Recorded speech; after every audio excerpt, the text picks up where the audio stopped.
सैफ अली खानवर हल्ला करणारा हल्लेखोर हा बांगलादेशमधला असल्याचं समोर आलंय। तो चोरीच्या उद्देशानं सैफच्या घरी गेल्याचंही समोर आलंय। त्यानं सैफवर हल्ला केल्यानंतर पोलिसांना सीसीटीव्ही मिळालं आणि या घटनेनंतर मानसिक तणावात असलेला आरोपी मोहम्मद शहजाद हा बांगलादेशला पळण्याच्या तयारीमध्ये होता। त्यासाठी तो अनेकांच्या संपर्कात होता, मात्र वेळीच पोलिसांनी त्याच्या मुसक्या आवळल्या।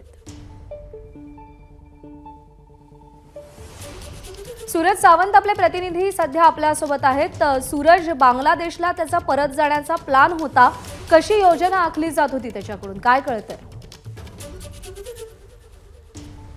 तर या संपूर्ण घटनेनंतर आरोपी पूर्णतः घाबरलेला होता, मानसिक तणावात होता आणि यातूनच तो गावातल्या अनेक व्यक्तींच्या संपर्कात असल्याचं आता समोर आलेलं आहे तपासात। दुसरीकडे हा आरोपी दादरहून त्याने थेट ठाणं गाठलं आणि त्या ठिकाणी तो ज्या ठिकाणी राहत होता त्या ठिकाणी स्वतःला कोंडून घेतलं होतं। ज्यावेळी माध्यमांमध्ये त्याचे फोटोज, त्याची माहिती ही जेव्हा समोर येऊ लागली, अनेक सीसीटीव्हीच्या माध्यमातून त्याचा चेहरा उघडता येऊ लागला, त्यावेळी त्याचा जो मुकादम होता पूर्वश्रेणीचा त्याने त्याला ओळखलं आणि फोन करून संपर्क करण्याचा प्रयत्न केला। पोलीस तुझ्या शोधात आहे, तू सरेंडर कर असं स्पष्टपणे त्यावेळी त्याला सांगितलेलं होतं अशी माहिती मिळते।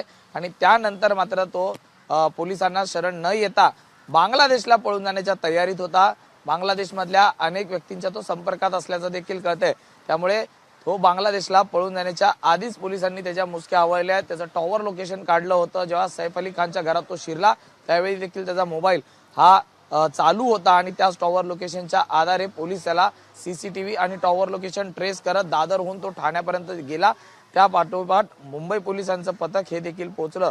वेळीच त्याला जर अटक केली नसती तर हा आरोपी बांगलादेशला पळून जाण्याच्या तयारीत होता आणि त्या संदर्भात त्याने व्यूहरचना देखील आखल्याचं आता कळतंय।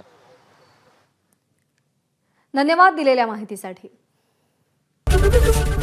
एबीपी माझा, उघडा डोळे बघा नीट।